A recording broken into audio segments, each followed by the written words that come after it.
Energy yield is the energy output of a system over a whole year. The specific yield in kilowatt hour per kilowatt peak is the total annual energy generated per kilowatt peak installed. Basically, when we are installing a solar system, before installing a solar system, we guess or we estimate how much amount of electricity or how much amounts of kilowatt hour of unit it should be generated after installing the solar system. That estimation is called as a energy yield or the annual energy yield. It is often used to help determine the financial value of an array and compare operating results from different technologies and the systems. To calculate the energy yield estimation, we have the formula as given like here. But before proceeding this formula, we just see the each and every term in detail. The term which we are using, that is a P array at STC, it says that rated output power of an array under the STC condition in watt. P array at STC at a standard temperature condition, the rated output power of an array is measured in terms of watt. Second term is a F temperature. This sense as temperature derating factor irrespective of size of the module. While we are calculating the energy yield estimation, we need to consider the temperature derating factor. It has been known by the experiment that as the temperature goes on, or as the temperature of a system will going to get increase, the energy yield from the solar system will going to get less. Therefore, the temperature on which we are exposing the solar system, it should be proper. The standard temperature of testing is 25 degree.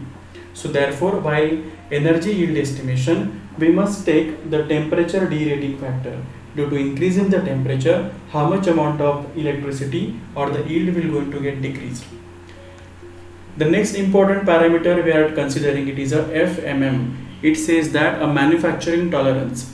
Derating factor for manufacturing tolerance irrespective of size of the module. In this case, we are taking the manufacturing tolerance or connection between the number of solar cells. Due to the manufacturing tolerance, there is a chance of getting the less energy yield from the system. The next important parameter is a F dirt. This says that a soiling effect, soiling loss or the dirt load basically. It is a derating factor for dirt irrespective of the size of the module. H tilt is nothing but yearly irradiation value for the selected site. Yearly irradiation value, we can take that value or we can calculate this value from the meteonorm data. Eta efficiency, this resembles to efficiency of inverter irrespective of dimensions.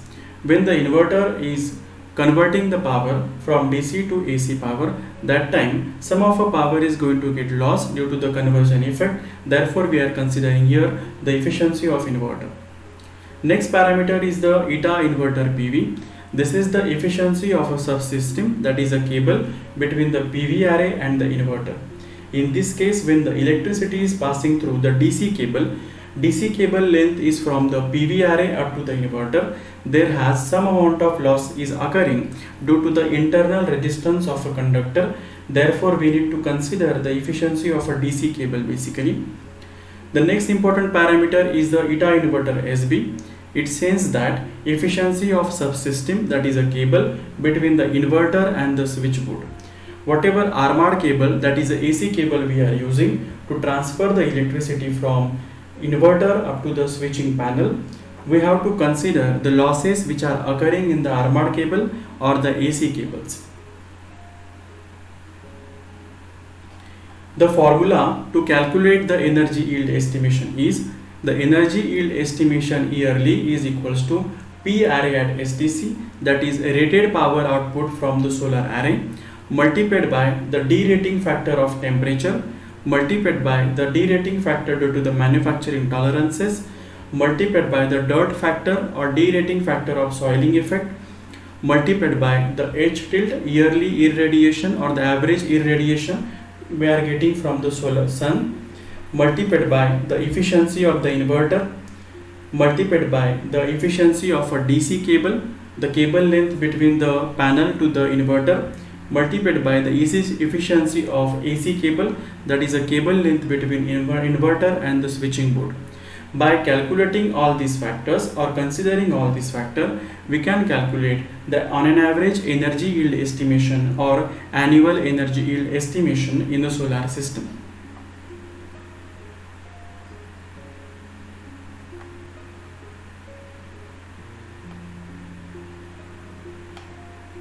Component derate factor. There are various derating factors which are available or we need to consider while calculating the energy yield. The first factor is PV module nameplate DC rating.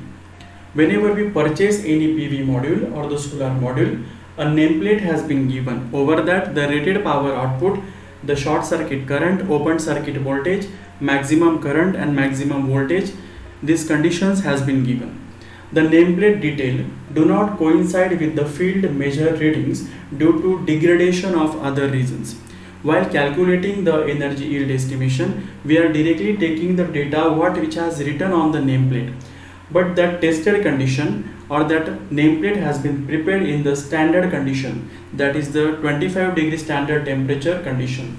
So when we expose a solar module in the natural environment where the temperature is certainly higher than 25 degrees or lower than the 25 degrees, that time there might be a mismatch between whatever the rating has been given by the manufacturer and what we actually got in the actual environment. Second parameter is a combined inverter and transformer efficiency. The conversion of DC to AC is a combined action of inverter and the transformer, and naturally there are significant power losses during the path from PV modules to the building distribution board. Due to the conversion of DC electricity into the AC, the power is getting lost due to the conversion effect. The third derating factor is the mismatch losses. The performance of each module vary between or within the limits of tolerance, and when interconnected may not produce the total nameplate output. Basically, we are connecting the number of solar panels in the series. That series solar panel connection is called as a one string. Such strings we are connecting in the parallel direction. But in some of our cases, the shadow is getting over a solar panel in the first string, due to which the current generation from the one string is mismatched to the current generation from the second string. Therefore, there is a load over the blocking diode and the bypass diode. Due to the mismatch losses in the solar panel in the series and parallel connection, therefore the energy yield estimation or the average annual energy yield will going to get decreased due to the mismatch losses. Diodes and connections. The diodes ensure the flow of a current in unidirectional in the PV panel. Also, the multitude of electrical connection imposes resistance causing energy losses. Both of these contributes to derating of a system. Whenever a shadow is occurring over a solar panel, that time we are using the bypass diode. When we are connecting the bypass diode in the range of 24 solar cells, that time the bypass diode comes in the forward bias condition and it directly bypassed the electricity which is flowing from the solar cell. In some of the cases, to avoid the mismatch losses, we are joining the blocking diodes. When the electricity is flows through this diode, there has been a loss of electricity due to flowing condition. Whenever a shadow is also occurring over a solar panel, that time also the electricity generation is going to get decreased. The next important parameter is the DC and AC wiring. Basically, in the DC and AC wiring, there is a copper conductor. When the electricity is flowing inside the copper conductor, due to the internal resistance of a copper conductor, the power is going to get dissipated, and because of that also we are getting the less amount of energy yield. Basically, DC and AC wiring, this accounts for resistive losses in the DC and AC wiring between PV panel installation and the inverter. Soiling losses due to the dirt, dust or the bird dropping, etc. settling over the PV panel derates the performance of the installation. Therefore, in most of the cases, frequent cleaning is recommended to clean a solar panel regularly. whenever a bird dropping or continuous dusting is happening over a solar panel, in some of the cases hotspot heating might be occur. Therefore, soiling is a major derating factor to reduce the energy yield estimation. The next important parameter is a shading factor. Whenever external shading is occurring over a solar panel, due to which the yield estimation will going to get decreased. The PV array performance is easily affected by surrounding buildings, vegetation and the trees basically.